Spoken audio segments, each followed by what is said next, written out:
રાજ્યની 6 મહાનગરપાલિકામાં 10 માર્ચથી વહીવટદારનું શાસન. સ્થાનિક સ્વરાજ્ય સંસ્થાઓમાં 5 વર્ષની ટર્મ પૂર્ણ થતા કરાયો નિર્ણય. રાજ્ય સરકારે નવી અધિસૂચના બહાર પાડી વટદારોની કરી નિમણૂક. અમદાવાદ મનપામાં શિક્ષણ વિભાગના અગ્ર સચિવ મુકેશ કુમારની નિમણૂક. વડોદરા મનપામાં GUVNLના MD શાલિની અગ્રવાલની નિમણૂક અને સુરતમાં શિક્ષણ સચિવ મિલિંદ તોરવણની નિમણૂક. નવસારી મરોલી વચ્ચે રેલવેનો mega block. Ahmedabad Mumbai main line પર ટ્રેન વ્યવહાર ખોરવાશે. મુંબઈ સેન્ટ્રલ ડિવિઝન દ્વારા RH ગાર્ડ ડી લોન્ચિંગની કામગીરી માટે જાહેર કર્યો મેગા બ્લોક. છોટાઉદેપુરમાં આદિવાસી સંસ્કૃતિની અનોખી પરંપરા. છીસાડિયાના મેળામાં બળવા બનવા માટેની અગ્નિ પરીક્ષા. પીઠમાં હૂક ભેરવી આદિવાસી યુવાનો આપે છે કઠિન કસોટી. ખંડના સળિયા પીઠમાં પરોવી શ્રદ્ધાળુઓ ફરે છે ચકડોળે. દિવસ હીટવેવની કરાઈ આગાહી. ગરમીને લઈને હવામાન વિભાગે કરી મોટી આગાહી. આગામી 3 દિવસ ગરમ અને સૂકા પવન ફૂંકાશે. સૌરાષ્ટ્ર, ઉત્તર ગુજરાત અને કચ્છના ભાગોમાં હીટવેવની આગાહી. કચ્છના અનેક વિસ્તારોમાં વહેલી સવારથી ભારે ઝાકળ. ભુજ, અંજાર, માંડવી, ભુજ હાઈવે પર ધુમ્મસની ચાદર છવાઈ. ધુમ્મસના કારણે વિઝિબિલિટી ઘટી. વાહન ચાલકોને હેડલાઇટ ચાલુ રાખવાની પડી ફરજ. રાજકોટ પંથકમાં મિશ્ર ઋતુનો અનુભવ. વહેલી સવારે ઝાકળની ચાદર અને બપોરે આકરી ગરમી. ખીરસરામાં વહેલી સવારે ઝાકળની ચાદર પથરાઈ. બપોરે ગરમીથી લોકો થયા બેહાલ. હરિયાણાના અંબાલામાં ગાઢ ધુમ્મસનું સામ્રાજ્ય. વહેલી સવારે વિઝિબિલિટી ઘટતા અકસ્માતનો ભય વધ્યો. હાઈવે પર વાહનોની ગતિ થંભી. ઉત્તર પ્રદેશના બુલંદ શહેરમાં ગાઢ ધુમ્મસનું સામ્રાજ્ય. વહેલી સવારે વિઝિબિલિટી ઘટતા વાહન ચાલકો પરેશાન. માર્ગો પર વાહનોની ગતિ થંભી. વાતાવરણમાં પલટો આવતા જનજીવન પર પડી અસર.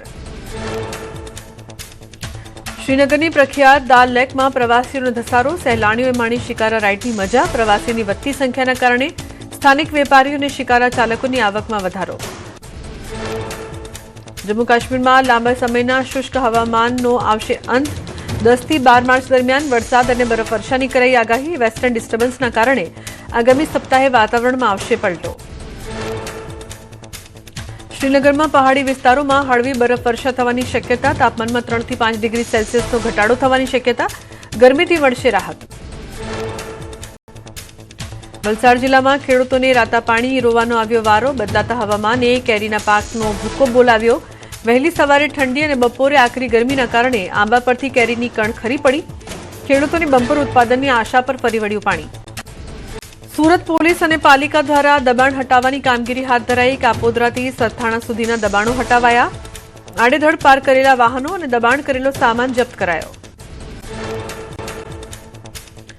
રાજકોટ ધોરાજી સિટી અને તાલુકા પોલીસના સંયુક્ત ઉપક્રમે લોન મેળાનું કરાયું આયોજન. લોકોને માર્ગદર્શન આપી સરકારી યોજનાઓ, સબસિડી અને ઓછા વ્યાજની લોન અંગે નાગરિકોને માહિતગાર કરાયા.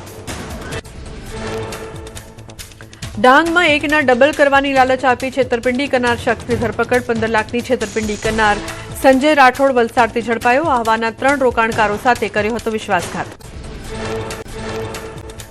આંતરરાષ્ટ્રીય મહિલા દિવસ નિમિત્તે દિલ્હીમાં પિંક સાયક્લોથોનનું ભવ્ય આયોજન. રસ્તા ઉપર ઉતરી હજારો સાયકલિસ્ટ મહિલાઓએ સાયકલ ચલાવી આપ્યો સ્વાસ્થ્ય અને સમાનતાનો સંદેશ.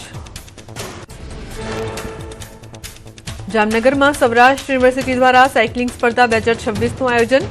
સ્પર્ધામાં સૌરાષ્ટ્રની અલગ અલગ કોલેજોમાંથી 30 જેટલા વિદ્યાર્થીઓ લીધો ભાગ. સ્પર્ધામાં વિજેતા થયેલ 12 વિદ્યાર્થીઓ મહારાષ્ટ્રમાં યોજાનાર સ્પર્ધામાં લેશે ભાગ. મહિલા દિવસ નિમિત્તે ગાંધીનગરમાં મહિલા શક્તિ સેનાની આગેવાનીમાં આશા વર્કર બહેનોની આક્રોશ રેલી. રેલીમાં શોષણ અને અન્યાય સામે મહિલાઓએ કાળી પટ્ટી બાંધીને સરકાર વિરુદ્ધ નોંધાવ્યો વિરોધ. હાથમાં બેનરો લઈ સૂત્રોચ્ચાર સાથે રોષ વ્યક્ત કર્યો. આંતરરાષ્ટ્રીય મહિલા દિવસ નિમિત્તે રાજકોટ મનપાની મહિલાઓને ભેટ. મહિલાઓ માટે સિટી બસ અને BRTSમાં મુસાફરી તદ્દન ફ્રી. બસમાં મહિલાઓ ગમે એટલી વાર ગમે તે જગ્યાએ ફ્રીમાં કરી શકશે મુસાફરી. રાજકોટમાં વુમન્સ ડેની અનોખી ઉજવણી. રાજકોટમાં સામાજિક કાર્યકરે સરકારી હોસ્પિટલ અને જનાના જન્મેલી બાળાઓને આપી સોનાની ચૂક. સોનાની ચૂક સાથે ગાયનું ઘી, ગુલાબ અને ₹100 રોકડા આપીને કરાયું સન્માન.